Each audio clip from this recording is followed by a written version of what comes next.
आप सभी लोगों को मेरा नमस्कार। साथियों, वीडियो के इस पार्ट में आज मैं आपसे एक आईपीसी सेक्शन 376 के अंतर्गत एक जजमेंट शेयर कर रहा हूं जो कि हैदराबाद हाई कोर्ट से डिसाइड हुआ है। और ये जजमेंट मैं आपसे इसलिए शेयर कर रहा हूं साथियों कि आजकल एक जो आईपीसी के सेक्शन 376 के जो मुकदमे हैं वो बहुत तादाद में बहुत तेज़ी से दर्ज किए जा रहे हैं।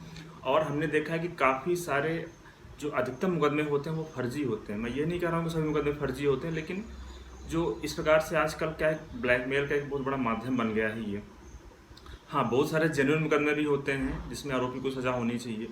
तो साथियों, आज मैं इस मुकदमे का अगर आपको मैं सब्जेक्ट नोट बताऊं तो इस मुकदमे में ये बताया गया कि अगर कोई शादीशुदा महिला है तो वो महिला किसी दूसरे व्यक्ति के ऊपर ये शादी का झांसा देते हुए उसने मेरे साथ शारीरिक संबंध बनाए, उसके आधार पर रेप का केस दर्ज नहीं करा सकती।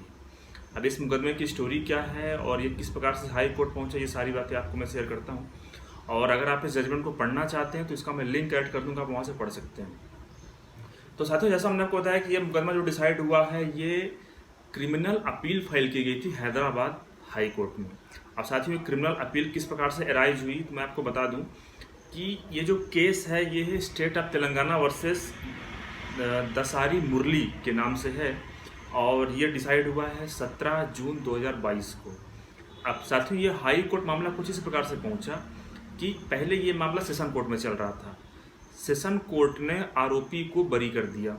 अब जब सेशन कोर्ट ने आरोपी को बरी कर दिया तो जो अपोजिट जो रिस्पोंडेंट है स्टेट, जिसको कि आप समझ सकते हैं, आप अपनी भाषा में कह सकते हैं जो सरकारी वकील होता है या फिर जो पब्लिक प्रोसिक्यूटर होता है, जिनको पीपी कहते हैं या फिर जिनको स्टेट कह सकते हैं या फिर आप कह सकते हैं कि जो गवर्नमेंट है, तो उसने अपील कर दिया किस बात के लिए कि आरोपी को जो सेशन कोर्ट ने बरी कर दिया है, छोड़ दिया है, वो गलत किया है।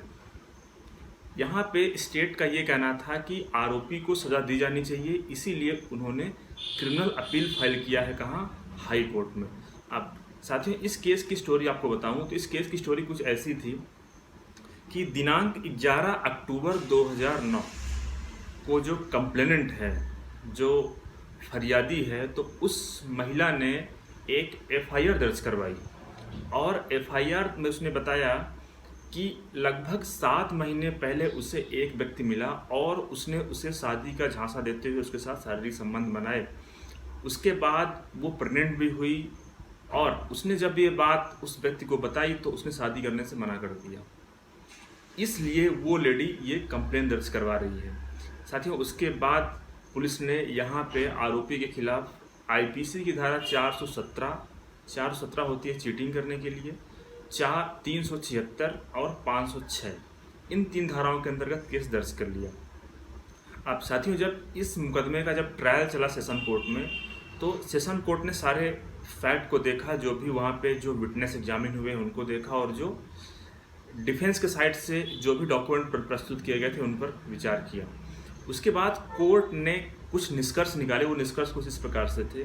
पहला साथियों, कोर्ट ने कमेंट्री किया कि इस मामले में जो लेडी है उसने बताया कि उसकी शादी लगभग 7 साल पहले किसी नागराजू नाम के व्यक्ति से हुई थी और उसके 1 साल बाद ही दोनों के बीच डिस्प्यूट हुआ और उसके बाद गांव के जो बड़े बुजुर्ग हैं उन लोगों के सामने दोनों ने अलग होने का फैसला किया।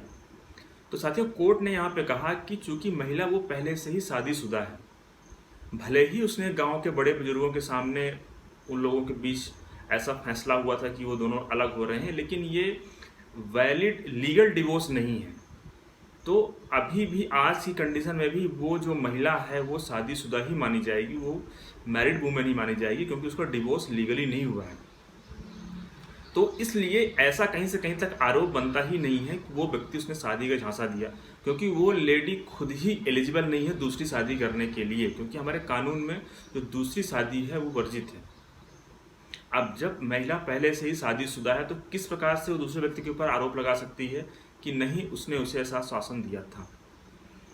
दूसरी बात साथियों, इस केस में जो आरोपी है, आपको पता होगा कि जब किसी भी केस का जब ट्रायल चलता है तो सबसे पहले जो प्रोसिक्यूशन के एविडेंस होते हैं, मीन्स जो फरियादी होते हैं उसके जो रिश्तेदार होते हैं या फिर जिन्होंने केस को देखा उनकी गवाही होती है। उसके बाद सबसे आखिरी में आरोपी को मौका मिलता है कि आरोपी अपना पक्ष रख सकता है कि आखिर उसे क्यों छोड़ दिया जाना चाहिए, उसका बचाव क्या है, वो अपराध में जो जिस अपराध के लिए उसको प्रोसिक्यूट किया जा रहा है उसमें के लिए वो निर्दोष क्यों है।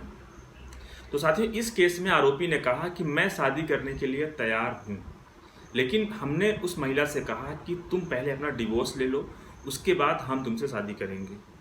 अब उस महिला ने चूंकि डिवोर्स लिया नहीं तो दूसरी शादी इसलिए मैंने नहीं किया।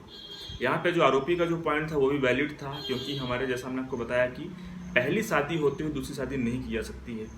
इसलिए कोर्ट ने यहाँ पे ये माना कि आरोपी का जो कहना है वो सही है। तीसरी बात साथियों, जो गवाहों के बयान से जो कोर्ट ने जिसको जो ऑब्जर्व किया कि इस केस में पीड़िता ने, जो महिला है, उसने कहीं भी ऐसा नहीं किया कि आरोपी ने उसके साथ जोर जबरदस्ती करते हुए या फिर बलपूर्वक शारीरिक संबंध बनाए हैं। उसने ये स्वीकार किया है कि उसके भी जो भी हुआ है सहमत से हुआ है। हाँ, ये बात ज़रूर है कि उसने ये कहा था कि शादी का झांसा देते हुए उसने उसके साथ शारीरिक संबंध बनाए हैं और उसने इसीलिए इस आधार पर उसको सहमति दी थी। तो साथियों, जैसा कि कोर्ट ने टिप्पणी किया कि अब चूंकि शादी के झांसा वाली बात तो यहाँ पे स्वीकार नहीं की जा सकती है, तो इसलिए कोर्ट ने ये माना कि अब चूंकि शादी का झांसा का जो पॉइंट है वो वैलिड नहीं है इस केस में, क्योंकि पहले से ही शादीशुदा है, इसलिए ये नहीं कहा जा सकता है कि उस महिला के साथ ज़बरदस्ती इस प्रकार से किया गया है। तो साथियों, इस प्रकार से सेशन कोर्ट ने इस आधार पर आरोपी को बरी कर दिया था। अब उसके बाद जब स्टेट ने, जैसा हमने आपको बताया कि स्टेट ने जो अपील किया, तो स्टेट का ये कहना था कि उस महिला जो पीड़िता है उसके बयान से और जो कोर्ट में जो फैक्ट प्रोड्यूस किए गए हैं उसके आधार पे ऐसा कहीं से कहीं तक प्रतीत नहीं होता है कि आरोपी ने अपराध नहीं किया है। आरोपी ने अपराध किया है, इसलिए उसे सजा दी जानी चाहिए। अब साथियों, जब इसमें कोर्ट ने जब हाई कोर्ट ने अपनी टिप्पणी किया, जब हाई कोर्ट ने जजमेंट को लिखा, तो हाई कोर्ट ने भी 2-3 बातों का जिक्र किया। हाई कोर्ट ने कहा कि पहली बात की जहाँ पे सेशन कोर्ट ने आरोपी को बरी कर दिया है तो वहाँ पे स्टेट फिर से अपील कर रहा है, तो उसको अपना case beyond the reasonable doubt prove करना पड़ेगा। इस केस में प्रोसिक्यूशन ने जो अपना दावा है वो मजबूती के साथ नहीं रखा। मजबूती के साथ क्यों नहीं रखा? क्योंकि उसने ऐसा कोई भी फैक्ट प्रोड्यूस नहीं किया है कि उस लेडी का डिवोर्स हो चुका है। अब जब उस लेडी का डिवोर्स हो चुका है, ऐसा कोई फैक्ट नहीं आया है कोर्ट के समक्ष, तो ये नहीं कहा जा सकता है कि उस लेडी को झांसा दिया गया था शादी करने का, क्योंकि वो पहले से ही शादीशुदा है। तो साथियों, इस प्रकार से टिप्पणी करते हुए कोर्ट ने माना कि यहाँ पे ऐसा कोई भी फैक्ट नहीं आया है जिससे प्रतीत हो कि हाँ, महिला शादीशुदा है और आरोपी ने उसको शादी करने का झांसा दिया था और उसके आधार पे उसने शारीरिक संबंध बनाए। तो साथियों, इस प्रकार से कोर्ट ने ऐसा कहते हुए ये जो अपील थी, जो क्रिमिनल अपील फाइल की गई थी स्टेट के द्वारा, इसको डिसमिस कर दिया और जो सेशन कोर्ट का जो जजमेंट था उसको यथावत रखा।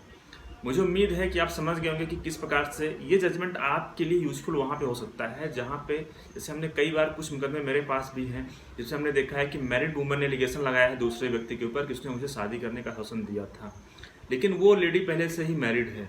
तो इस प्रकार से ये जो जजमेंट है आपके लिए इस प्रकार से इम्पोर्टेंट हो सकता है कि इस कंडीशन में जहाँ महिला पहले से ही मैरिड है वहाँ आप इस जजमेंट को प्रस्तुत कर सकते हैं। जैसा हमने आपको बताया कि आप अगर जिस जजमेंट को पढ़ना चाहते हैं तो आप डिस्क्रिप्शन बॉक्स में इसका मैं लिंक ऐड कर दूंगा, आप वहाँ से इसको पढ़ सकते हैं। धन्यवाद।